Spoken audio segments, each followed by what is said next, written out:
Hello everyone, my name is Chuck Merles, and welcome to my Clip Talk. For my Clip Talk, I chose scenes from the film Good Will Hunting, directed by Gus Van Sant in 1997. Based on my analysis of the film, I came to the following question. How does trauma bind two polar opposite characters, Will Hunting and Dr. Sean McGuire, into the same corners of life? At the outset of the film, Hunting appears to be the young punk who is squandering once-in-a-generation intelligence and isolating himself into a world of books and philosophical theory to stop himself from further getting hurt. On the other hand, McGuire appears to be the sage older therapist who has gone through life, served in the military, traveled the world, and been in a loving marriage. It seems as if McGuire will cut through Hunting's facade like a hot knife through butter. In this clip, McGuire and Hunting are sitting on a park bench, and McGuire perfectly sums up the faults in Hunting's thought process. Thought about what you said to me the other day about my painting. Stayed up half the night thinking about it. Something occurred to me. I fell into a deep, peaceful sleep and haven't thought about you since. You know what occurred to me? No. You're just a kid. You don't have the faintest idea what you're talking about. Why, thank you. It's all right. You've never been out of Boston. Nope. So if I asked you about art, you'd probably give me the skinny on every art book ever written. Michelangelo. You know a lot about him. Life's work, political aspirations, him and the Pope, sexual orientation, the whole works, right? I bet you can't tell me what it smells like in the Sistine Chapel. You've never actually stood there and looked up at that beautiful ceiling. Seen that. If I ask you about women, you'd probably give me a syllabus of your personal favorites. You may have even been laid a few times.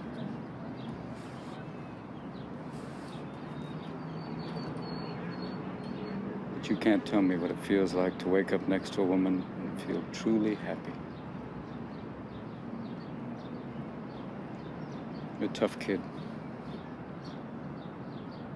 I ask you about war, you'd probably throw Shakespeare at me, right? Once more into the breach, dear friends. But you've never been near one. You've never held your best friend's head in your lap and watch him gasp his last breath looking to you for help. I ask you about love, you'd probably quote me a sonnet. But you've never looked at a woman and been totally vulnerable. Known someone that could level you with her eyes. Feeling like God put an angel on earth just for you. Who could rescue you from the depths of hell. And you wouldn't know what it's like to be her angel. To have that love for her be there forever. Through anything. Through cancer. And you would know about sleeping sitting up in a hospital room for 2 months, holding her hand, because the doctors could see in your eyes that the terms visiting hours don't apply to you. You don't know about real loss, because that only occurs when you love something more than you love yourself. I doubt you've ever dared to love anybody that much. As a result of the trauma that Hunting carries with him, and his subsequent inability to let his guard down, he is inhibiting himself from experiencing the world and isolating himself to further hurt. McGuire levels the notion that being highly educated equates to having first-hand experience of the world. He argues that reading about Michelangelo does not compare to smelling the Sistine Chapel, that getting laid does not compare to being in love, that reading Shakespearean sonnets on war does not compare to having a fellow soldier die in your lap. The trauma that Hunting experiences leaves him as a shell of a man, unable to trust anyone, and unable to commit to anyone or anything, whether that be a job or a woman. In the following clip, Hunting is in McGuire's office for a therapy session, and Hunting effectively pushes back at McGuire and uses his own arguments against him. You ever think about getting remarried? My wife's dead. Hence the word remarried. She's dead. Yeah. Well, I think that's a super philosophy, Sean. I mean, that way you could actually go through the rest of your life without ever really knowing anybody. comes up. At multiple points in the film, McGuire can be found speaking about the love he held for his wife.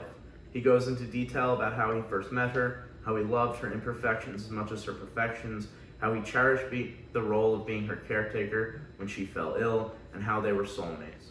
However, when Hunting pushes him on the idea of getting remarried, McGuire argues that his wife is, quote, dead. Will effectively uses Sean's arguments against him by saying, that is, quote, that is a super philosophy. That way you can go through the rest of your life without ever really knowing anybody. Despite looking very different from the outside, Hunting and McGuire face similar crossroads in their lives. Hunting keeps his guard high, shielding his true feelings and his true personality from the outside world in order to avoid further trauma. And McGuire is also battling the trauma of watching his wife get sick and die, and he is scared to move on from his wife's death and live the remainder of his life to the fullest. Both characters are using traumatic experiences in their lives as a reason to isolate themselves from the world. In both of the clips from the film Good Will Hunting that I chose, director Gus Van Sant chose to use close-up camera shots on both the characters of Sean McGuire and Will Hunting when they spoke.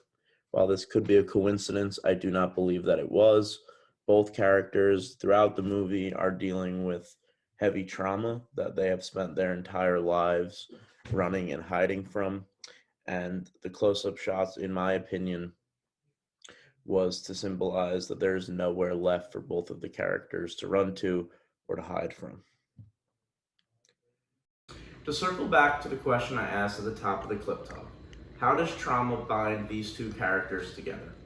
The trauma these two face forces both characters into the same dilemma, being unable to live a fulfilled life. The characters of Hunting and McGuire are one and the same, and at its core, that is what allowed both characters to effectively help each other. At the end of the film, McGuire leaves to travel the world, and Hunting leaves to explore a further relationship with his girlfriend Skylar, the first step in conquering his commitment issues, a product of his past trauma. Both men are better off for having known each other at a specific point in their life. That is all I have. Thank you for watching my clip talk.